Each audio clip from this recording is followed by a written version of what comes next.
A paz do Senhor, meus amados irmãos, sejam todos bem-vindos ao podcast EBD em Síntese. Eu sou o professor Francimar Araújo, da IADERN Parnamirim, e hoje nós estaremos trazendo subsídios e comentando mais uma lição da nossa Escola Bíblica Dominical. Esse programa é da organização do DENEC, o nosso Departamento de Ensino, da IADERN, é, que tem como diretor o pastor Reinaldo Odilo, da nossa Igreja Assembleia de Deus no Rio Grande do Norte, sob a presidência do pastor Martim Alves da Silva. Eu estou hoje aqui com o professor Assis Irineu. O professor Assis Irineu, ele é coordenador do DENEC aqui na IADERN Parnamirim, também professor de teologia, muito conhecido dos irmãos, professores, superintendentes de escola bíblica dominical e demais pastores. O professor Assis Irineu é professor de teologia aqui na ETAP, em Parnamirim, na Escola Teológica aqui em Parnamirim, e também no STEADEB. Pastor Assis Irineu, seja bem-vindo ao podcast EBD em Síntese, as suas considerações iniciais. Ao senhor pastor Francimar e a todos que nos ouvem, é um prazer estar aqui mais uma vez com vocês para, em rápidas palavras, meditarmos um pouco nesta lição tão importante da lição 11 do nosso trimestre. Meus amados irmãos, nós estaremos comentando e trazendo subsídios para todos vocês na lição de número 11 da classe de adultos. O tema do nosso segundo trimestre é E o Verbo se fez carne, Jesus sob o olhar do apóstolo João. Portanto, estamos estudando durante todo o segundo trimestre a Cristologia joanina. E hoje, na lição de número 11, com o tema A Intercessão de Jesus pelos discípulos. Essa será a lição que será ministrada no dia 15 de junho de 2025, e nós estaremos abordando aqui os principais assuntos, temas, dentro dos tópicos da lição. O texto áureo está em João 17:3, que diz: E a vida eterna é esta, que conheçam a ti, só por único Deus verdadeiro, e a Jesus Cristo, a quem enviaste. A verdade prática nos diz: a oração que Jesus fez ao Pai em favor de si próprio, dos discípulos e da sua igreja ressoa ainda mais nos dias atuais. Estaremos, portanto, iniciando aqui o comentário desta lição, mas antes disso faremos uma oração pedindo a bênção de Deus, a sua presença, a direção do seu Espírito Santo sobre o tempo, sobre as nossas vidas durante o tempo que nós estaremos aqui neste podcast com todos vocês. Pai bendito, em nome de Jesus, queremos te agradecer por mais uma oportunidade de estarmos ministrando, ó Pai, a tua palavra aos nossos irmãos, pastores, superintendentes, coordenadores, escola bíblica dominical, aos professores, que tenhamos, ó Pai, um momento aqui abençoado, dirigido pelo teu Espírito Santo, que a tua palavra venha nos edificar e que possamos ser instrumentos de bênção na vida dos alunos da Escola Bíblica Dominical para o crescimento, aperfeiçoamento dos santos e para a tua obra avançar ainda mais. É o que nós te pedimos em nome de Jesus e te agradecemos. Amém. Pastor Assis Irineu, a lição de número 11 tem um tema muito importante. Esse tema extraído, foi extraído do capítulo 17 do Evangelho de João, considerado e chamado esse capítulo que tem a oração intercessória ou a oração sacerdotal de Jesus. Jesus, nesse capítulo, ele ora por si, ele ora por si ao Pai, ele ora pelos seus discípulos, ele também ora pelos futuros membros, integrantes, né, da igreja. Então, ele tanto ora pelaquela igreja que está ali iniciando, por meio dos discípulos, como pelos demais discípulos que virão ao longo do tempo. É uma oração que demonstra o amor de Cristo pelos seus discípulos, pela sua igreja, se colocando agora como um mediador, um intercessor, né, o sacerdote que, na presença do Pai, intercede, roga em favor dos seus discípulos. Então, esse capítulo 17 é muito rico, traz temas importantes dentro da teologia, né? Jesus reafirma mais uma vez a sua divindade, Jesus se coloca como mediador, como intercessor. Então, há assuntos importantes a serem explorados pelos professores em sala de aula e, portanto, na lição de número 11, eu tenho a certeza de que os irmãos terão uma aula muito riquíssima em conteúdo. Portanto, se preparem, busquem cada vez mais subsídios. Eu tenho a certeza de que serão usados por Deus tremendamente. Pastor Assis Irineu, vamos entrar aqui no nosso primeiro tópico da lição, que é a oração de Jesus e a sua glorificação. Então, passo para o senhor aqui esse momento que o senhor está falando para todos nós sobre esse tópico com os seus 3 subtópicos. Muito bem, pastor Francimar. Neste tópico aqui, o primeiro subtópico fala sobre a oração de Jesus, o segundo sobre a oração de Jesus pela sua glorificação e o terceiro é a mesma glória com o Pai. O destaque aqui, o comentarista destaca que essa oração é a mais elevada de todas as que o Senhor fez, de todas as que estão registradas. E não é o único comentarista que destaca isso. Outros comentaristas bíblicos veem da mesma forma. E também ele destaca aqui os títulos que muitos dão a esta oração, como oração intercessória, oração sacerdotal, oração da consagração. Mas é interessante, já nesse primeiro subtópico, quando ele fala desta oração de Jesus, que ele também introduz as 3 divisões principais deste capítulo. Ele diz: ele orou por si mesmo, versículos 1 ao 8 do capítulo 17. Intercedeu pelos seus discípulos, versículos 9 ao 19. E orou pela igreja futura, versículos 20 ao 26. Assim, neste início, ele já faz essa divisão de todo o capítulo. Na segunda parte, sobre a oração de Jesus pela glorificação, ele destaca aqui que esse pedido de glorificação tinha um sentido espiritual muito profundo. Ele destaca que Jesus estava ciente do seu ministério, ciente da sua missão, e que o Senhor pediu ao Pai que o glorificasse porque havia chegado a sua hora. Ele destaca que essa hora era justamente a hora em que Jesus haveria de consumar o plano da redenção, entregando a sua vida na cruz do Calvário, experimentando a morte por nós.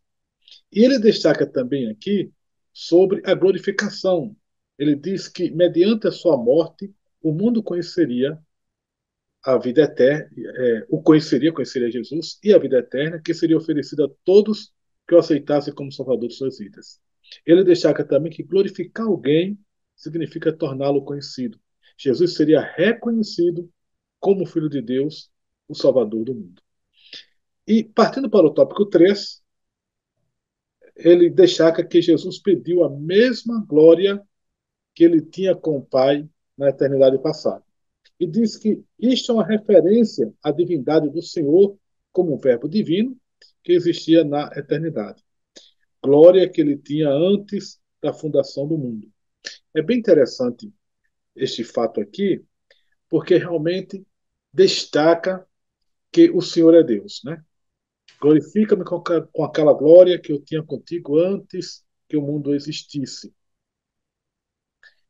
E ele diz que, assim, com base nessa igualdade com o Pai, uma vez que Jesus estava querendo ser glorificado com a mesma glória que tinha antes, uma vez que o Senhor existia em forma de Deus, ao descer à terra se despojou da sua glória. E agora ele queria reassumir esta glória, a glória plena da sua divindade. O Verbo estava aqui no tabernáculo humano, apesar de ser Deus, mas oculto pela veste humana, em que as pessoas viam apenas um homem. Os seus discípulos, em alguns momentos, começaram a perceber um pouco dessa divindade e depois perceberam que ele era divino.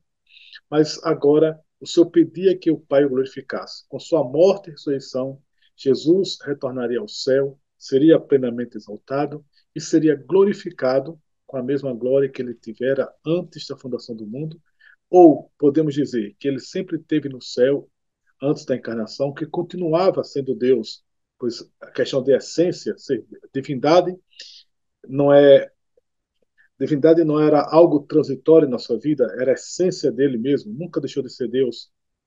Mas esta manifestação plena da sua divindade seria reconhecida quando ele retornasse para o céu depois da morte e ressurreição.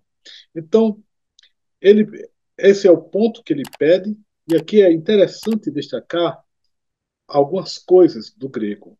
A palavra glória aqui é doxa no grego, que tanto é traduzida em alguns textos como opinião, crença, mas aqui é expressamente glória. Existem pessoas que, às vezes, por não conhecer a parte das línguas originais, faz uma misturada grande. Aqui é a Shekinah. O Shekinah é um termo usado pelos rabinos no período interbíblico que não aparece na Bíblia. É glória de Deus? É. Mas a palavra aqui usada no grego é doxa. Se nós formos para o hebraico usa a palavra tiferet como esplendor, usa a palavra kavod como glória também, especialmente no Antigo Testamento, kavod é muito mencionado como glória, mas nunca ocorre a palavra Shekinah. Então, aqui, doxa, manifestando a glória do Senhor, é o termo grego. E verbo divino, que é o Logos, né? Que se fez carne e habitou entre nós. Então, esse é o comentário do tópico primeiro, de forma resumida, e retorno a continuidade para o pastor Francimar. Excelente, pastor Assis. Excelente exposição desse primeiro tópico. Lembrando que Jesus, portanto, o pastor Assis já deu uma excelente dica aqui dessa tríplice divisão, né, do capítulo 17, né, dessa oração que Jesus faz por si, né, pedindo que fosse glorificado, né, assim como ele glorificaria o Pai, que ele fosse glorificado pelo Pai no término, né, na consumação da obra que ele iria realizar ali na cruz. E essa glória, como bem lembrou aqui o professor Assis, era uma glória que ele já tinha, né? Então, isso é muito interessante. Então, Jesus realmente se despoja, né, como no seu esvaziamento dessa glória, se esvazia dessa glória e agora reassume essa glória de uma forma igual a que ele tinha com o Pai, mas desconhecida, né? Desconhecida pelos discípulos até então. Essa glória que os discípulos tiveram, contemplaram um pouco dessa glória no Monte da Transfiguração, quando Jesus se transfigura ali na presença dele e aparece também Moisés e Elias. Meus irmãos, vamos agora para o tópico 2, que é a oração de Jesus pelos seus discípulos, né? E os subtópicos falam o seguinte: intercessão pela proteção dos discípulos. Os discípulos receberam a palavra, e o terceiro subtópico, protegidos do mundo. Então, Jesus intercede pela proteção dos seus discípulos. Que proteção seria essa? Quando nós pensamos em proteção, nós sabemos que a Bíblia tem promessas de Deus proteger o seu povo, proteger os seus servos, dando inúmeros tipos de livramentos, né? De pragas, de pestes, da ação do inimigo, a proteção física, quando o anjo do Senhor acampa-se ao redor daquele que o teme. Então, nós temos inúmeras promessas de livramentos e intervenções de Deus que trouxeram proteção para o seu povo, para os seus servos. Mas que proteção é essa que Jesus pede aos seus discípulos? Lembrando que Jesus disse aos seus discípulos que eles passariam por provações, eles seriam perseguidos, eles seriam odiados, eles seriam, eles sofreriam da mesma forma que o seu mestre sofreu, né? Então, Jesus não promete aqui uma proteção da perseguição. Essa oração é interessante que não é uma proteção, uma oração por proteção de perseguição ou de sofrimentos por conta do testemunho da fé. Então, os discípulos, de fato, eles não tiveram uma vida fácil. Os apóstolos não tiveram uma vida fácil, né? Eles sofreram de várias formas, de muitas maneiras, durante os seus ministérios, mas essa proteção que Jesus ora ao Pai, pedindo para os seus discípulos, era uma proteção para que eles conservassem a sua fé. E é isso que é muito interessante nessa oração sacerdotal. Então, não é uma blindagem que Jesus pede para os seus discípulos com o propósito de eles não terem nenhum tipo de sofrimento. Pelo contrário, Jesus nunca escondeu que eles sofreriam, né, que seriam martirizados por sua fé. Mas o que Jesus pede é uma proteção da fé, é que eles fossem conservados firmes, né, em seu testemunho, eles não deixassem de crer, eles não abandonassem a fé, eles não cedessem, né, não caíssem nas tentações, não voltassem atrás. Então, essa proteção que Jesus joga é uma proteção para que eles fossem guardados, né, guardados do mal. Jesus não pede em nenhum momento para que eles fossem preservados do mundo, mas que eles fossem guardados da influência do mundo. Isso é que é interessante, né? Então, essa proteção que nós podemos entender como santificação. Então, qual que era a proteção aqui? Era a santificação dos seus discípulos. Era que eles se conservassem santos, né, íntegros, né, consagrados a Deus no seu chamado. Então, ele ora, pede essa proteção, roga pelos seus discípulos para que a fé deles fosse conservada. Aí nós entendemos que era para que eles se mantivessem santos, santificados. E o próprio Jesus disse: santifica-os na verdade, a tua palavra é a verdade. Então, essa oração por proteção é pedindo para que eles não caíssem. Caíssem como? Como Judas caiu, né?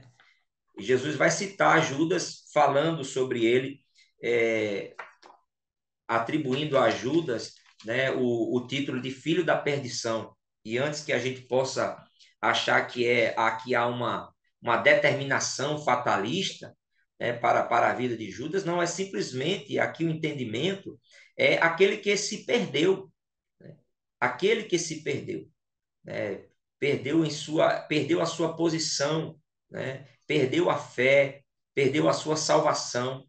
Então Judas é aquele que caiu, porque os discípulos eles foram tentados de muitas maneiras. Eles foram confrontados em sua fé. E Judas foi aquele que caiu. Jesus, nessa oração, também diz ao Pai que ele guardou aqueles que o Pai havia lhe dado. Então, a queda de Judas não foi uma ineficiência na preservação de Jesus, né? Nem tampouco significa aqui uma eleição fatalista a respeito daqueles homens, mas que Jesus faz alusão a uma profecia que está no Salmo capítulo 41, Salmo capítulo 41 e o versículo de número 10. Então, Jesus faz uma referência a uma profecia do Antigo Testamento de que realmente um dos seus o trairia, né, cairia. Então, havia uma profecia com relação a isso, mas ninguém sabia quem era esse que iria trair, né, dentro do rol de discípulos, né, dos apóstolos. Então Jesus disse que aquele que caiu, aquele que se perdeu, havia uma profecia sobre isso. Então isso não significa que Jesus não os guardou. De fato, Jesus amou-os até o fim, preservou seus discípulos, mas aquele que cedeu, no caso de Judas, havia uma profecia então para que um dos discípulos esse então iria cair, iria se perder. Então Jesus ele pede esse livramento. O interessante aqui é que esse livramento do mundo, né, não é o mundo, o pastor Assis pode até confirmar aqui, mas o mundo aqui, embora tenha a mesma palavra no grego, que é cosmos, tem significados distintos em alguns versículos, né? Então, em alguns versículos, o mundo por exemplo, a criação. É a criação de Deus, é o mundo criado por Deus. Há também uma referência à humanidade, os homens. Então, João 3,16, Deus amou o mundo de tal maneira, esse mundo, né? As pessoas, a humanidade, né? Todos os homens. Mas nessa expressão que Jesus pede para que os discípulos sejam protegidos, guardados, esse mundo aqui, como diz o comentarista, é o sistema espiritual governado por Satanás.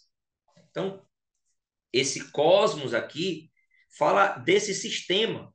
Eles deveriam ser guardados de quê? Do mundanismo. E o que é o mundanismo, segundo a definição de alguns autores? É uma inclinação ou conformidade do coração, mente e conduta com os valores e práticas do mundo, em oposição à vontade de Deus revelada nas Escrituras. O apóstolo Paulo, ele fala sobre isso quando escreve Romanos capítulo 12, 2, e não vos conformeis com este mundo, é esse sistema. O apóstolo João, na sua primeira epístola, capítulo 2, versículos 15 ao 17, ele também diz, não ameis o mundo, nem o que no mundo há. Que amor ao mundo é esse? É justamente a esse sistema que se opõe à palavra de Deus, que se opõe ao reino de Deus e que vai pressionar os discípulos, que vai se opor aos discípulos, que vai perseguir os discípulos. Tiago, no capítulo 4, versículo 4, ele diz: a amizade do mundo é inimizade contra Deus. Então, é esse sistema, é sobre o mundanismo que Jesus está pedindo proteção para os seus discípulos.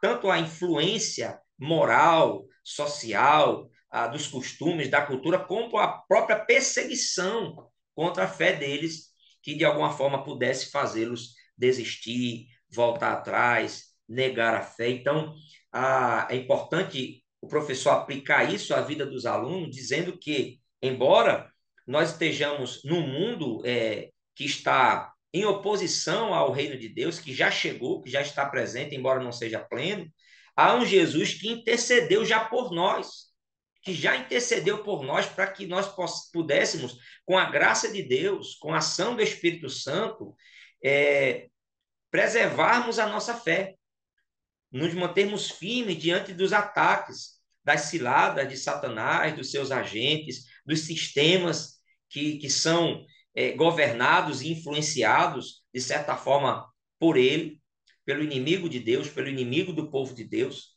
E Jesus roga essa proteção, primeiramente para aqueles apóstolos que estavam com ele, e, claro, dentro dessa oração intercessória, sacerdotal, ele também intercede pelos seus discípulos, por todos aqueles cristãos que viriam a crer em Cristo no decorrer dessa dispensação da graça, da igreja. Pastor Cisineu. Apenas dizendo, quando o Senhor cita a profecia do filho da perdição, lá previsto no Salmo 41, aquela profecia ela não estava determinando que Judas viesse a trair, estava apenas prevendo o que iria acontecer. Né? Isso é bem interessante isso.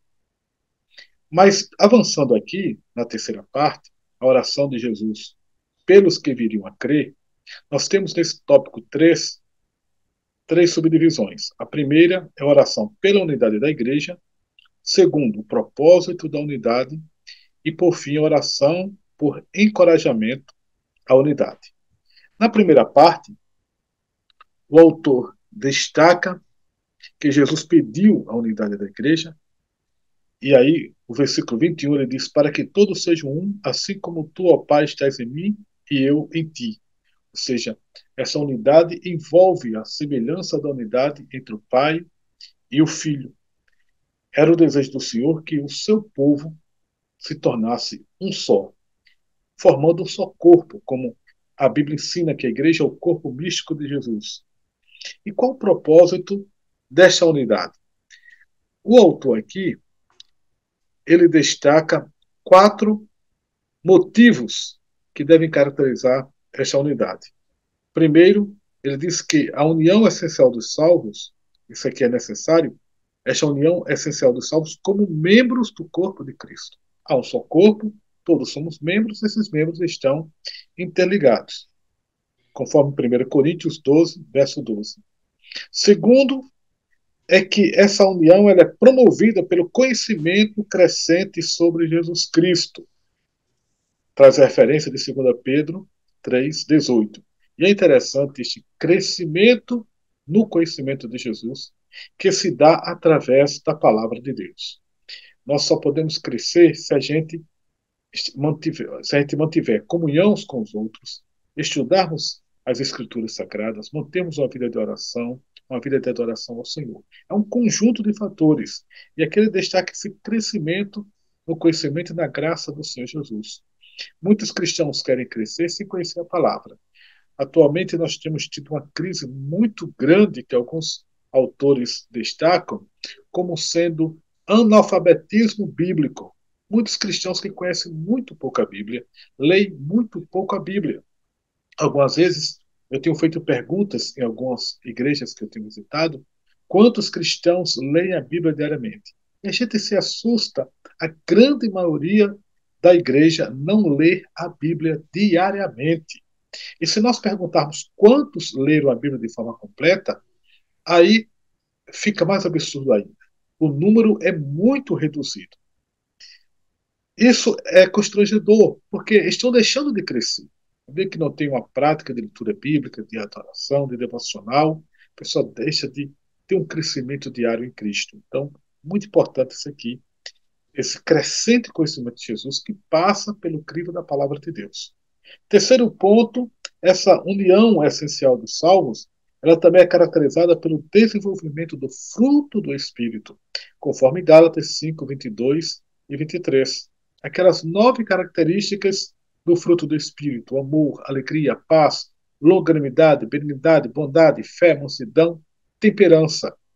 Todos nós cristãos precisamos orar, buscar a Deus para que ele desenvolva em nós o caráter de Cristo, e esse desenvolvimento passa pelo fruto do Espírito.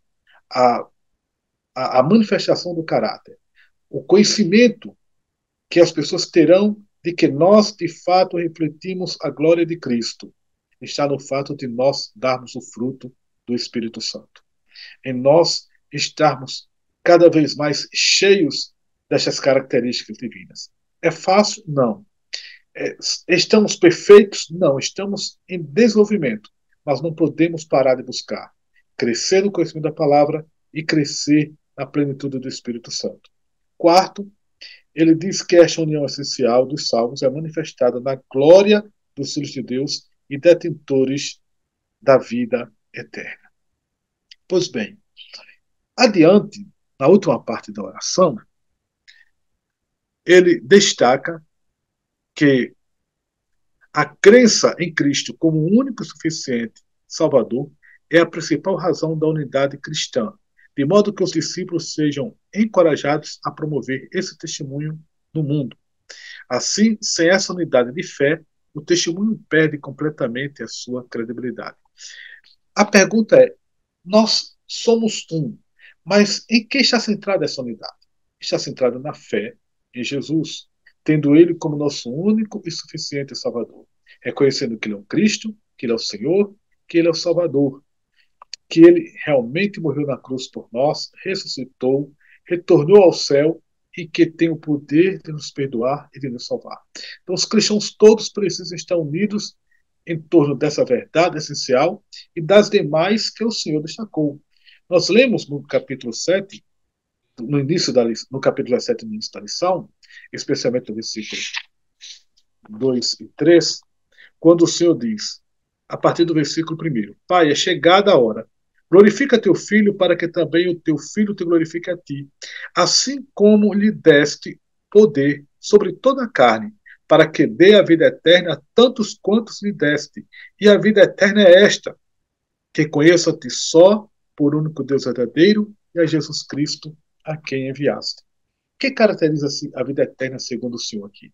No conhecimento de Deus como único Deus verdadeiro e no conhecimento de Jesus Cristo, aquele que foi enviado por Deus para nos salvar.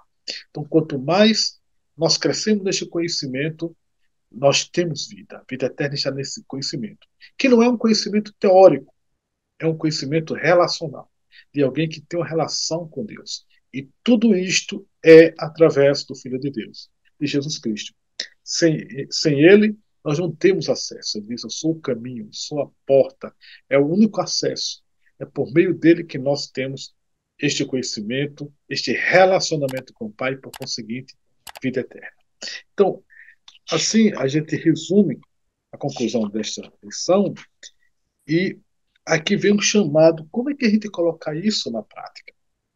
A lição destaca a importância de nós vivermos unidade, a importância de nós crescermos no conhecimento de Deus, que culmina com um relacionamento pessoal, a importância de nós, nesta união, crescermos na fé, crescermos no conhecimento de Jesus Cristo, e aí está relacionado diretamente com a palavra. Isso é interessante porque o Senhor destaca, no, especialmente no versículo de número 6 e também no versículo número 8, sobre a importância da palavra. Eu estou aqui com a versão NVI, que é um pouquinho diferente a tradução em relação à nossa Bíblia, mas ela traz muito esclarecimento. Ele diz no versículo de número 6: Eu revelei teu nome àqueles que do mundo me deste. Eles eram teus, tu os deste a mim e eles têm obedecido à tua palavra. Então, esse crescimento passa por essa manifestação do Senhor através da palavra. E ele diz mais adiante, no versículo 8: Pois eu lhes transmiti as palavras que me deste e eles as aceitaram. Eles reconheceram de fato que vim de ti e creram que me enviaste. Aí no versículo de número 17, Jesus orou pela santificação deles. Ele diz: santifica-os na verdade, a tua palavra é verdade. Precisamos ser santificados, precisamos crescer no conhecimento, precisamos ter um relacionamento. Isso passa pela palavra de Deus. Então, essas são algumas lições. Creio que os professores deverão estudar isso e se esforçar mais. Né? Tem muita coisa profunda, uma oração muito profunda. E retorno para o presbítero Francinar para suas conclusões Obrigado, e finalização. professor Assis, Irineu. Excelente exposição aqui do terceiro tópico. Nós estamos, meus irmãos, encaminhando para a conclusão desse comentário dos subsídios. Nós temos, eu quero trazer apenas, como o pastor Assis já falou aqui, pontuou, então o comentarista coloca como um modelo da Trindade, como sendo esse modelo para a busca da unidade na igreja. É importante os irmãos abordarem também a questão de unidade não significa uniformidade, né? Ou seja, há uma diversidade no corpo de Cristo, há uma diversidade de pessoas, personalidades, de talentos, de dons, né? Assim como um corpo tem muitos membros, membros diferentes. Então, essa unidade não significa uniformidade. Jesus uniu 12 pessoas diferentes, né? E pediu para que eles tivessem unidade, temperamentos, habilidades, características. Uns eram ali da Galiléia, um era pescador, o outro era publicano, enfim. Jesus une todas essas pessoas, reúne essas pessoas, lembrando que estar reunido não significa também estar em unidade, né? Eles ainda brigavam por posições, eles buscavam lugares ali mais importantes dentro daquele colégio apostólico, e Jesus ora para que a falta de unidade não fosse ah, provocar não apenas uma ruptura, mas uma ineficiência no testemunho, né? Ou seja, a unidade, como diz, anotei aqui, a unidade da igreja, a unidade do corpo de Cristo, ela é apologética, né? Ou seja, essa unidade ela reforça, né? Ela traz verdade, ela traz força, ela confirma, né? A mensagem do Evangelho. Então, Jesus rogou, pediu para que eles vivessem em unidade, não apenas estivessem reunidos, mas que de fato eles buscassem viver a unidade que Jesus orou para que ela fosse verdadeira e eles receberiam não apenas a oração, mas a presença do Espírito Santo. Sabemos que o inimigo trabalha contra a unidade da igreja, né, professor Assis? Nós sabemos que há um ataque, né, à unidade quando se fragmenta, quando há brigas, conflitos, dissensões, discórdias, a igreja se enfraquece com relação a isso. E nós temos desafios com relação a essa unidade. Anotei aqui para os irmãos para nós concluirmos. Então, desafios à unidade da igreja. Individualismo espiritual é um desafio. Por quê? Porque muitos veem a fé como algo apenas pessoal e não comunitário. Então, a pessoa quer viver a sua fé de forma pessoal, né, na sua casa, mas não acha importante viver a fé em comunidade. E Jesus pede a unidade, e a unidade ela só acontece em comunidade, ela só acontece na coletividade, certo?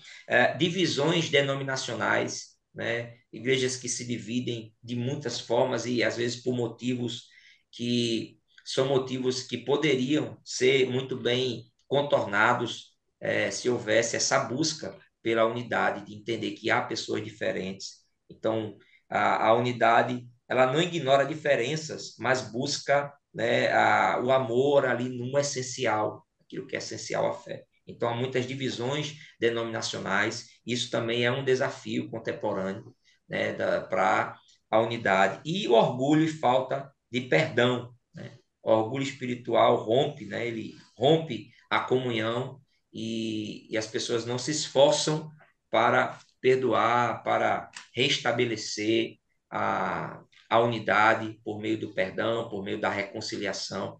E Jesus orou para que essa unidade ela fosse presente nos discípulos e na igreja de todos os tempos, como uma forma de comprovar a presença de Deus no meio do seu povo, e também para que o mundo cresça, né? Então, a unidade ela tem esse poder de apontar para o mundo a possibilidade, né, das pessoas viverem em unidade debaixo do Evangelho, debaixo da bênção de Deus. Meus amados irmãos, portanto, nós chegamos à conclusão dessa importante lição, capítulo 17 do Evangelho de João. Muito conteúdo, muitos assuntos a serem abordados. Professores, preparem, né? Planejem, façam um plano de aula, que é muito importante para aproveitar, remir o tempo de aula na sala. Eu quero agradecer ao professor pastor Assis Irineu, que esteve aqui comigo, estivemos juntos nesse momento tão especial. Queremos agradecer a nossa participação nesse trimestre, aqui, equipe de Parnamirim, agradecemos a coordenação do DENEC, em Natal, pastor Reinaldo Odilo, ao nosso pastor presidente, pastor Martim Alves, ao nosso supervisor aqui, o nosso pastor Abdênico Xavier, pela confiança, pelo apoio, e nos veremos com a graça de Deus, querendo Deus, no próximo trimestre, que já está aí com as suas lições chegando. Pastor Assis, vamos terminar esse momento com a oração. Eu peço para que o senhor faça essa oração, abençoando todos nós e os professores, para que essa aula, que será ministrada no dia 15 de junho, seja uma bênção para a vida de todos os alunos.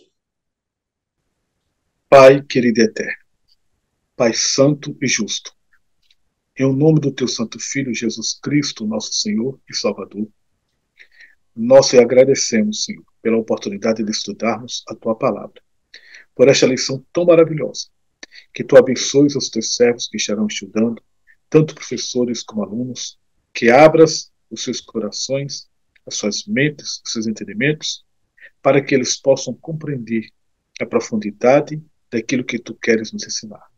Para que nós possamos, ó Deus querido, ser cheios do teu amor. Possamos viver em unidade, crescer em fé, em santidade, crescer no conhecimento de Deus. Possamos, ó Deus, absorver as tuas palavras, obedecer, praticar a tua palavra, conhecer-te, ó Pai, é um relacionamento íntimo e pessoal. Conhecimento este que se dá pela relação e pela fé em Jesus Cristo. Nos ajude, Senhor, a viva a tua igreja. Dá-nos progresso espiritual. Em nome de Jesus. Amém. Amém. Meus irmãos, Deus abençoe e até a próxima oportunidade, se Deus quiser. Obrigado, pastor Assis. Amém.